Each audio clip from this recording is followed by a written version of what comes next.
Hello friends, Namaskar. I am Pradeep Patil and wishing you all a very happy, healthy and safe life. Communication is an important part of leadership skill. It is said that the great leaders are also great communicators. In my memory, there are hundreds of good communicators, but I consider Alexander the Great one of the greatest communicators in the world. It is said apart from his courage, conviction, commitment and confidence, his communication skill has played an important role to shape and design his victories in the battles one after another. Let me take one example from his life. When he was going back to his country Macedonia, that time in Jedrosia desert, he faced tremendous adversities. He, along with his troops, badly surrounded by the king of Jedrosia, Mr. Darius, and he was about to lose the war. Moreover, hundreds of soldiers and animals of Alexander the Great died due to the lack of water, acute shortage of water. Alexander the Great himself was thirsty. His throat was dry and he was about to become unconscious. During this delicate situation, one of his soldiers could manage the water, brought in the helmet and offered him. Since the water was insufficient, Alexander the Great poured out the water in front of his troops to show them that he was also willing to face same adversities.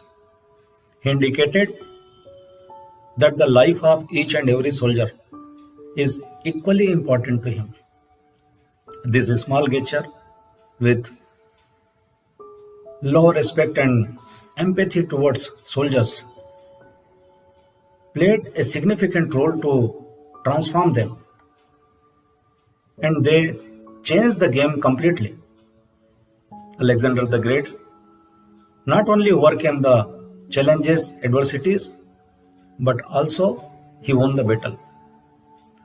So the unique communication style of Alexander had made him one of the greatest leaders in the world.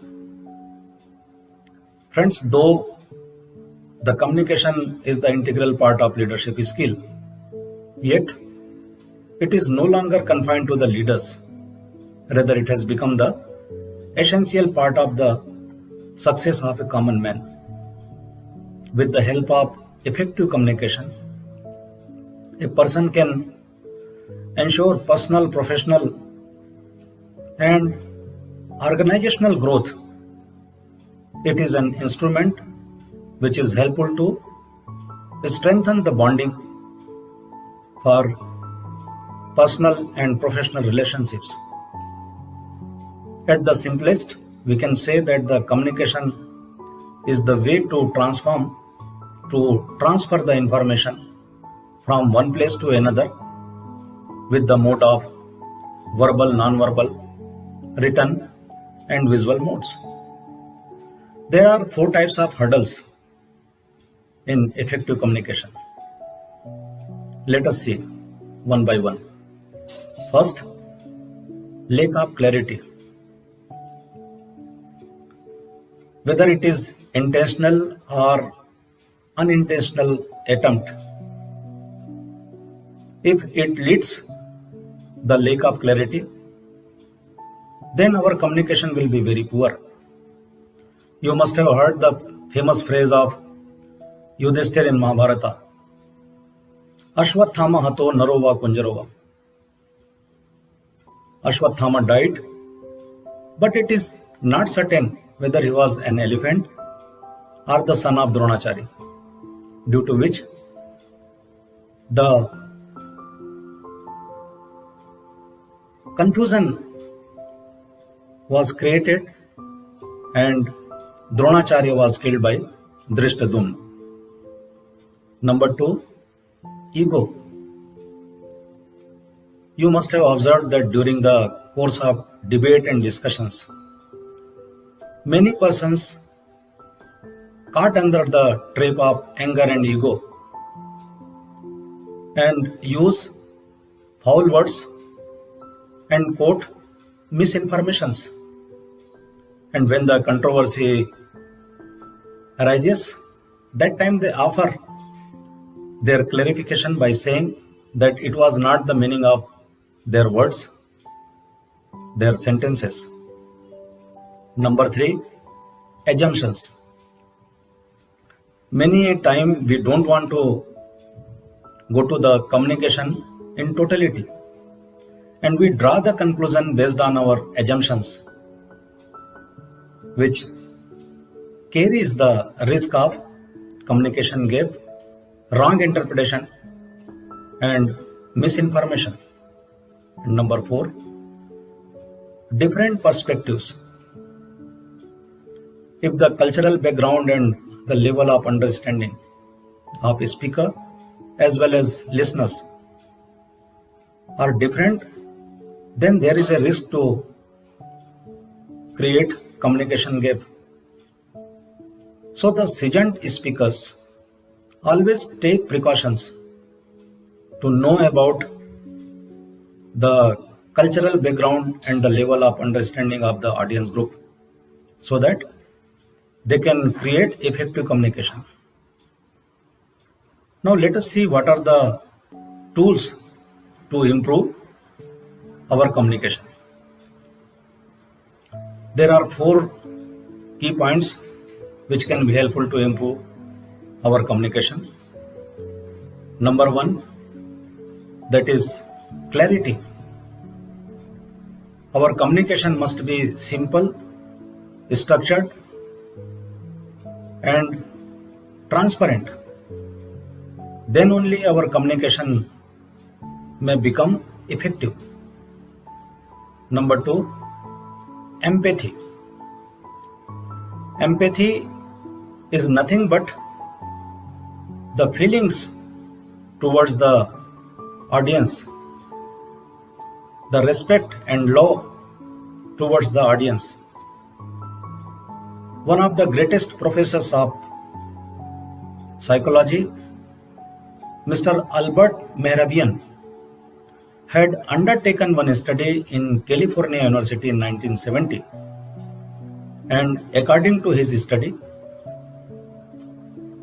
our spoken words are only 7% important in the communication. 38% our tone and 55% role is played by our body language. So the body language and our tone are highly important to carry our feelings, our respect, our love, empathy. So the empathy can be improved by fine-tuning our body language and our tone, which is the integral part of effective communication. Point number 3 is listening. Various institutes and organizations have undertaken the research on effective communication, and they revealed interestingly that the role of writing in the effective communication is only 7%, reading 9%, speaking 26%, and listening 59%. And that is why famous philosopher J. Krishnamurti says that the listening is an art. If we listen any person carefully, attentively, and actively, then the communication can improve significantly. Point number 4, questioning. Putting right questions at the right time can improve the communication very substantially. It is not only essential for the listeners, but also for the speakers. The questioning art was developed basically by the Greek philosopher Socrates. and by doing so, he used to make his communication effective. So these are the 4 tools which can help to evaluate our communication in totality mindfully. So I hope that the information which are shared in this video will be helpful to improve our communication further. Thank you very much.